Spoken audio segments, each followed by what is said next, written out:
The research topic I chose is immigration. The presentation issue and questions associated with it are: how much should the collective, people, government, and country extend itself for illegal immigrants? For those pursuing residency or citizenship, can the process be less lengthy and less complicated?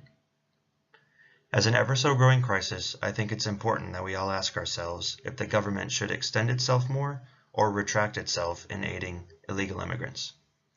Over the course of this slideshow, I want to present both sides of this complicated issue and not only give practical facts, but also my opinions. I decided to choose this subject because recently I have dealt with the United States Citizenship and Immigration Services pertaining to my wife's residency.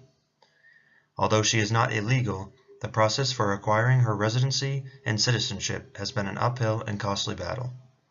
Ultimately, the 2 points I want to dive into are: how much should the people, government, and country extend itself for illegal immigrants? In addition, for those pursuing residency or citizenship from entering the country legally, should the process be less lengthy and less complicated? Throughout the next slides, I will focus on whether illegal immigrants should receive health insurance from the government, including the pros and cons of it, whether illegal immigrants have made positive impacts on the U.S. economy, and the effects of caring for illegal immigrants within the welfare system.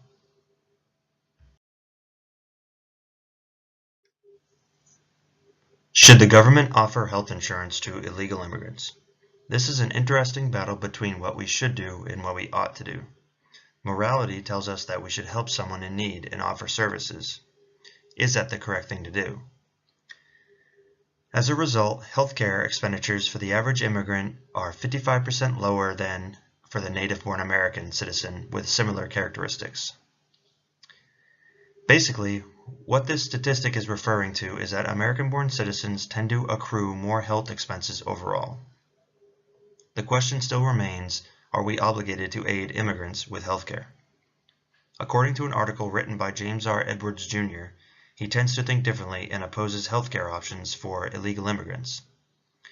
He says, such free healthcare would increase even more the incentive to immigrate outside the law. His reasoning is that when illegal immigrants know they have access to healthcare, they will use it freely and more often versus when they didn't. The result of this would be more medical expenses being paid on their behalf, thus raising medical care prices. Deontological ethics is battled with consequentialism in this scenario. Should we lend a hand to illegal immigrants without thinking of the consequences?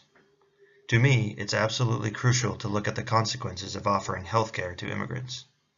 It would be unwise to be blind of the consequences that could result in increased prices from the increased use.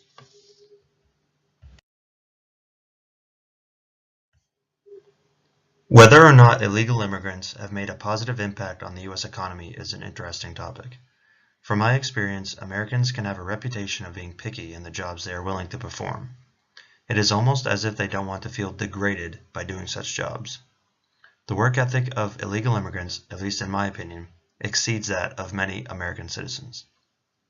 In most cases, that is the very reason why some seek to cross the U.S. borders illegally.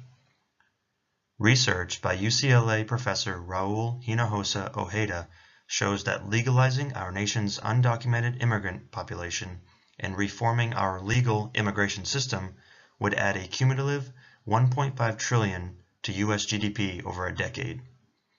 This intertwines the issues that are currently present.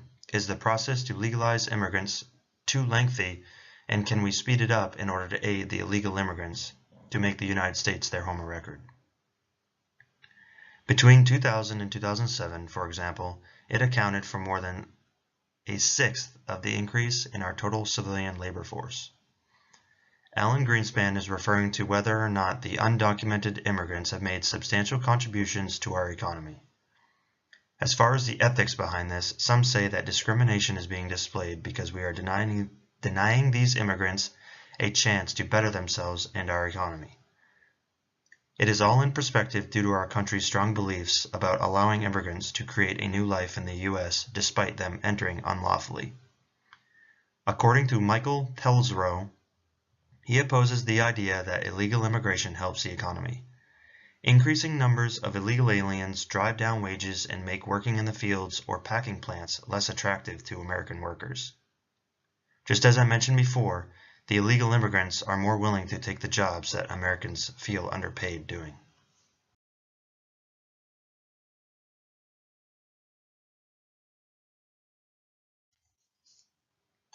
For my final point, let's look at the complicated and well-known welfare system. Should the government give aid to such unlawful citizens? In 1996, a study by the National Bureau of Economic Research revealed that the total annual immigrant welfare benefits receipts totaled $180 billion. These numbers are sure to increase as the current wave of immigration shows no sign of abating. Equally disturbing is the low level of education and high level of poverty that characterize recent immigrants. It is observed that the poverty rate is nearly 57% higher than that of native-born Americans. This percentage is said to be a driving factor as to why illegals tend to increase the welfare assistance costs. On the other side, advocates say that illegals do not come to America to reap the benefits of the system, but to work and make better wages.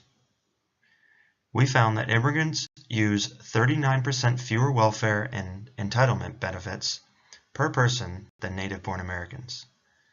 Immigrants are less likely to use the individual programs in most cases, and when they do, the benefits they receive tend to be smaller.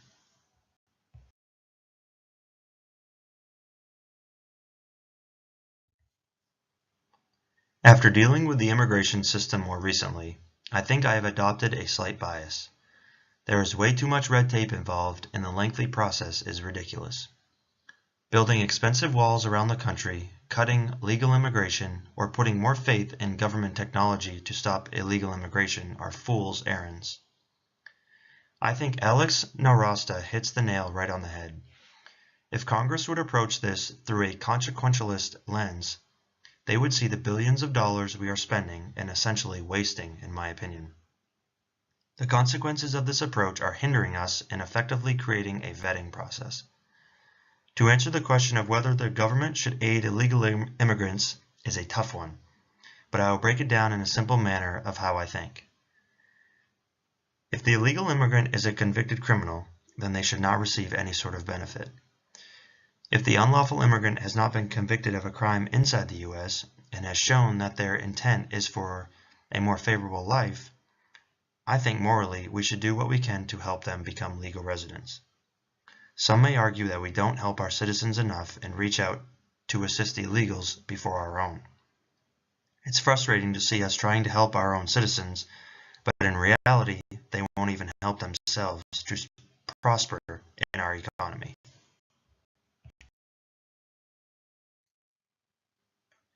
The illegal immigrant situation in the U.S. currently is not exactly black and white. As a nation, I think we must approach it through a perspectivism view and be careful of emotions getting in the way. Before the immigration system had directly affected me, I looked at it in a negative mindset towards anyone that was illegal or seeking residency. By my wife being a citizen of another country, it has widened my sense of acceptance and understanding of the system. I still hold my beliefs strong for the habitual offenders or illegal immigrant criminals not to be assisted, though. For the good people that seek a better life, there needs to be an easier system to aid them in the process of becoming citizens. I leave you with these 3 thought-provoking questions. If your best friend had crossed the border illegally, would you fight for the government to aid them?